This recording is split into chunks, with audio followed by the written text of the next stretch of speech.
ആ വലിയ വ്യക്തിത്വത്തിന്റെ ഉടമ ആ മഹാനയൊക്കെ കളിയാക്കുന്നത് കാണുമ്പോ ഈ ഉമ്മ നബിത്തങ്ങളോട് പറഞ്ഞ കഥ അങ്ങനെ ഓർമ്മ വരും. അതങ്ങനെ ഓർക്കാറുണ്ട്.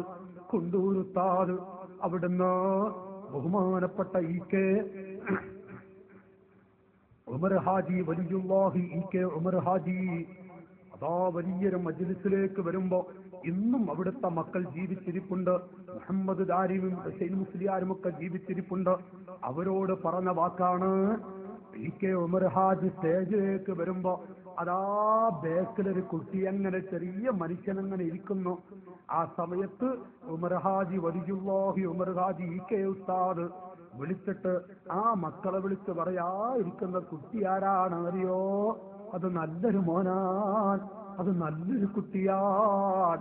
ബഹുമാനപ്പെട്ട കുണ്ടൂർ ഉസ്താദിനെ കുറിച്ച് ശൈഖുന കെ ഉമർ ഹാജി പറയുന്നുവെങ്കിൽ കുണ്ടൂർ ഉസ്താദിനെ പോലെയുള്ളവര്, അതുപോലെ നിരവധി വലിയ വലിയ ആലിമീങ്ങൾ നാടുമെടുക്ക എത്രയോ പള്ളികളുണ്ടാക്കി. കണ്ടോ, താജുൽ ഉലമയുടെ അരികിൽ ചെന്ന് മക്കൾ ചെന്നിട്ട് പറയാ, ഉസ്താദിന് വാപ്പയെ കണ്ടിട്ട് കുറെ കൊല്ലമായി. വന്നിരായ ശൈഖുന ഖബറുൽ ഉലമ അവിടുന്ന് പറയുന്നു, താജുൽ ഉലമ വിളിച്ചിട്ട് അവിടുന്ന് ചോദിക്കും, നിങ്ങളെ മക്കളൊക്കെ കംപ്ലൈന്റ് പറയുന്നുണ്ട്, നിങ്ങളെ കണ്ടിട്ട് കുറെ കാലമായി എന്ന്. ആ മകളതാ കരയുന്നു. അവിടുന്ന് സ്വന്തം മകളെ കാണാനും മകൾക്ക് ഇങ്ങോട്ട് വന്ന് കാണാൻ വരുന്ന സമയത്ത് വീട്ടിലൊരു മിനിറ്റ് നിൽക്കാനും ഇരിക്കാനും സമയമില്ലാതെ നാടുമിടുക്ക് ഓടി നടക്കുന്ന വലിയ വലിയ മഹാന്മാർ, അവരൊക്കെ എത്രയെത്ര ആളുകളാണ് കളിയാക്കുന്നത്. കേട്ടുകേൾവിയിലൂടെ അള്ളാഹു അവർക്കൊക്കെ പൊറത്തു കൊടുക്കട്ടെ.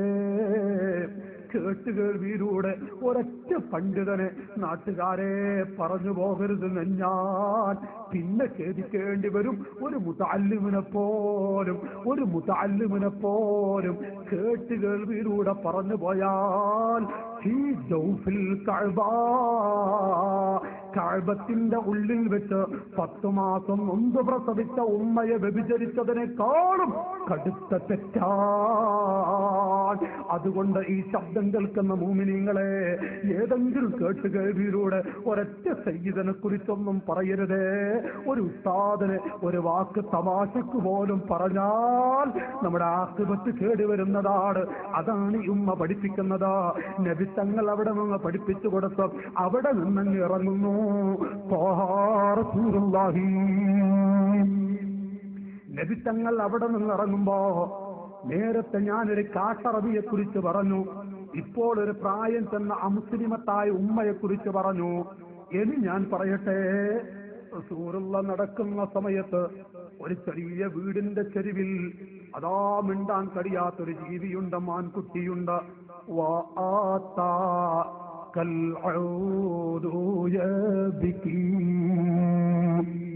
എത്ര ജീവികളാണ് ഒട്ടകങ്ങൾ ലഭിത്തങ്ങൾ അരികിൽ വന്ന് കരഞ്ഞത്, മാൻകുട്ടികൾ കരഞ്ഞത്. ആ കൂട്ടത്തിലൊരു മാൻകുട്ടി അങ്ങ്, യാ റസൂലല്ലാഹ്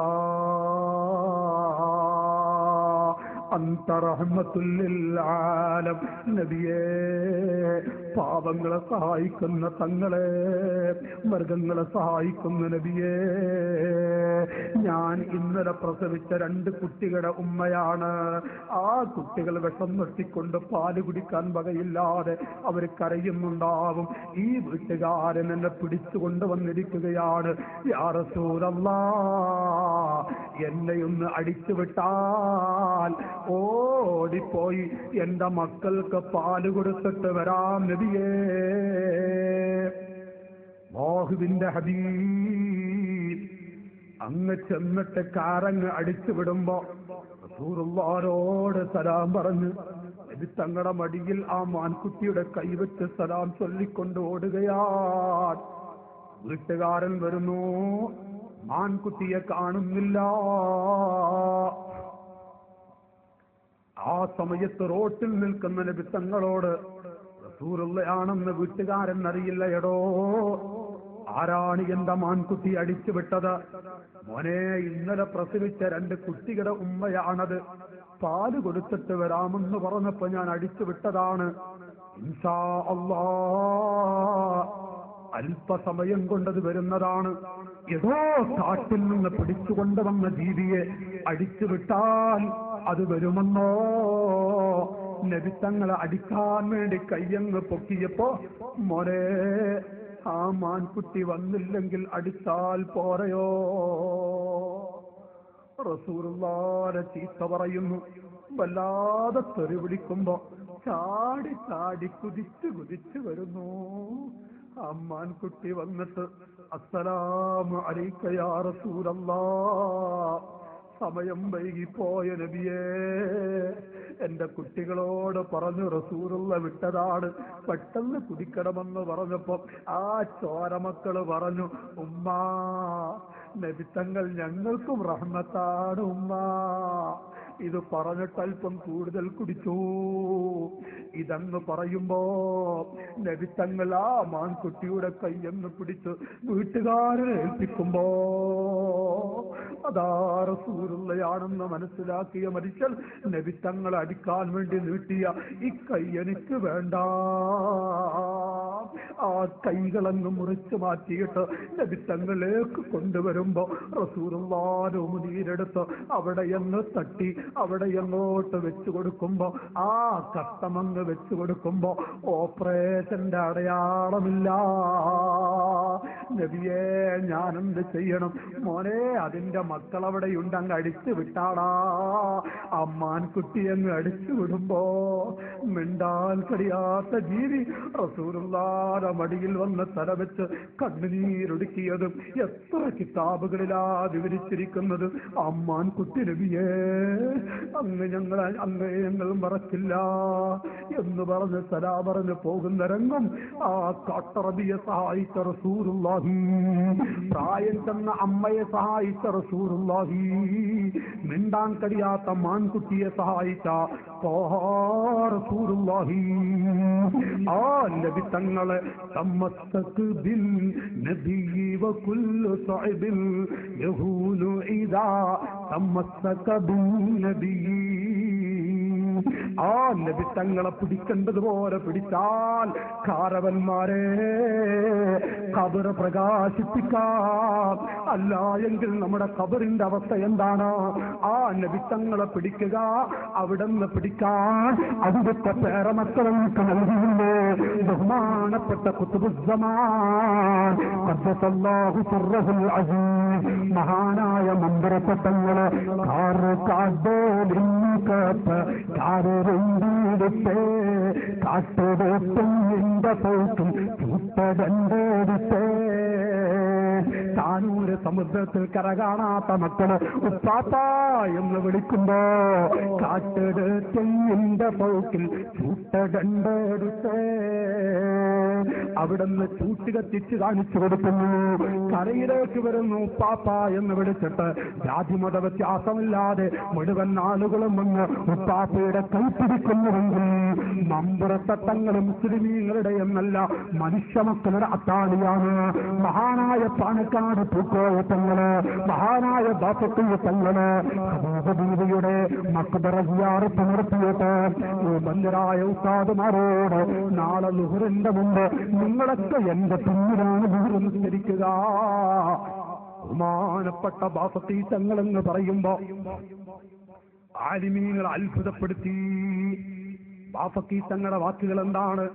പിറ്റത്തെ ദിവസം ളുഹറിന് കേൾക്കുന്നത് ബാഫക്കി തങ്ങളുടെ മയ്യത്ത് നിസ്കരിക്കാനുണ്ട് എന്നുള്ള വെളിനാളമാണ്. അപ്പോഴാണ് ഒരു ദിവസം മുമ്പ് ബാഫക്കി തങ്ങൾ പറഞ്ഞതിന്റെ അർത്ഥം തിരിയുന്നത്. റസൂലുള്ളാഹിന്റെ പൊന്നു മക്കളല്ലേ, മലബാറുകാരനാണ്.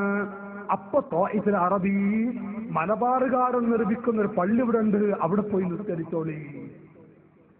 ആ പള്ളി എന്ന് കൊണ്ടുപോയി കാണിച്ചു കൊടുക്കുന്നു. വൈത്താനി മുസ്ലിയാർ അവിടെ നിസ്കരിക്കുന്നു. നിസ്കാരം കഴിഞ്ഞിട്ട് പള്ളിയുടെ ബേക്കിലേക്ക് അങ്ങ് പോകുമ്പോ സുബ്ഹാനല്ലാഹ്, വെളിയങ്കോട് ഉമറുൽ ഖാദി കൂലി കൊടുക്കുന്ന രംഗമാ കാണുന്നത്. മഹാനായ ബൈത്താനി അടച്ചുകൂട്ടി ഉമറെ പൊരുത്തപ്പെട്ടു തരണം. ഉമർ ഖാദി പറയാ, ഇൻഷാ അല്ലാഹ് ഉസ്താദിന്റെ അരികിലെത്തട്ടെ, മമ്പറം തങ്ങളുടെ അരികിലെത്തിയിട്ട് എന്നെ കണ്ടപ്പോ നീ പേടിച്ചതൊക്കെ ഉപ്പാപ്പാനോട് ഞാൻ പറയും, സമാധാനപ്പെടുത്തുകയാണ്. കൈപ്പിടിച്ചു കൊണ്ടുപോകുന്നു. إلى حضرة النبي المصطفى يا أكرم الكرماء على أعتابكم عمر الفقير المرتضي بجنابكم ما جف دمع سعر من عينين لكنه يجري على الخدين. അനുവദിക്കുന്നില്ല. അങ്ങോട്ട് കഴിയാത്ത ഒന്നുമില്ലല്ലോ നബിയേ. ഉമർ ഖാദി അങ്ങ് പാടിയപ്പോ അതാ ഹിജ്റത്തു ശരീഫയുടെ വാതിലങ്ങ് തുറക്കുന്നു. അവിടുത്തെ ചാരത്ത് വന്നു അസ്സലാത്തു വസ്സലാമു അലൈക യാ റസൂലല്ലാഹ്. നബിക്ക് സലാം ചൊല്ലിയ മലയാളിയായ ഉമറുൽ ഖാദി റളിയല്ലാഹു അൻഹു. കൂട്ടുകാരെ, ആ ഉമർ ഖാദിയാണ്. നബി തങ്ങളുടെ ഉമ്മയുടെ പേര് കേൾക്കുമ്പോ, ആമിന എന്ന് കേൾക്കുമ്പോ റളിയല്ലാഹു അൻഹാ, പാണക്കാട് പൂക്കോയ തങ്ങളുടെ ഹൃദയഭാഗം വിളിക്കുന്നതിന്റെ മണിക്കൂർ കേൾക്കുന്നുണ്ട്. പാണക്കാടിന്റെ ഹൃദയഭാഗത്ത് ക്യൂ നിൽക്കുകയാണ്. ജാതിമത വ്യത്യാസമില്ലാതെ പൂക്കോയ തങ്ങളുടെ അരികിലേക്ക് ഒരു തുള്ളി വെള്ളം മന്ത്രിച്ച് കുടിക്കാൻ വേണ്ടി, ഉപ്പാപ്പാ എന്റെ മകളുടെ ശരീരത്തിൽ ഒരു പാമ്പ് ചുറ്റിയിരിക്കുകയാണ്, ഒന്ന് സഹായിക്കണം. ഉപ്പാപ്പയെന്ന് വെള്ളം മന്ത്രിച്ച് കൊടുക്കുകയാണ്. പാമ്പ് പോകുന്ന സ്ഥലം അറിയുന്നില്ല. ആ പാണക്കാട്ട തങ്ങള്, പാസത്തി തങ്ങള്, ഉമർ ഖാദിയപ്പോൾ ആളുകള് മഹദിയായ ബീവി ആമിന റളിയല്ലാഹു അൻഹാ ഈ പേര് കേൾക്കുമ്പോ അവർക്ക് റളിയല്ലാഹു അൻഹ എന്ന് പറയില്ലേ? അബ്ദുള്ള എന്ന് കേൾക്കുമ്പോ റളിയല്ലാഹു അൻഹു. ഓ പ്രിയപ്പെട്ട ജ്യേഷ്ഠാനുജന്മാരെ, കൽബ് പൊട്ടും, മനസ്സ് കിട്ടുന്നൊരു വാക്ക് പറയട്ടെ.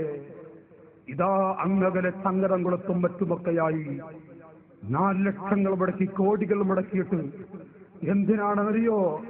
റസൂലുള്ളാഹിന്റെ ഉമ്മയും ബാപ്പയും നരകത്തിന്റെ അടിത്തട്ടിലാ. ഒരു ഹൈന്ദവ സഹോദരൻ പറഞ്ഞു, മുഹമ്മദ് നബിക്ക് സ്വന്തം അമ്മയെപ്പോലും സഹായിക്കാൻ കഴിയില്ല എന്നാണോ? മുഹമ്മദ് നബിയെ കുറിച്ച് പഠിക്കാത്തവരേത് പറയൂ. എവിടെ എത്തി? മഹാനായ മമ്പുറത്തങ്ങൾ ആമിന എന്ന് കേൾക്കുമ്പോ റളിയല്ലാഹു അൻഹ പറയും. വന്നരായ കണ്ണീത്ത് ഉസ്താദ്, അവിടുത്തെ ഉസ്താദ്, അവരുടെ ഉസ്താദ് റളിയല്ലാഹു അൻഹ.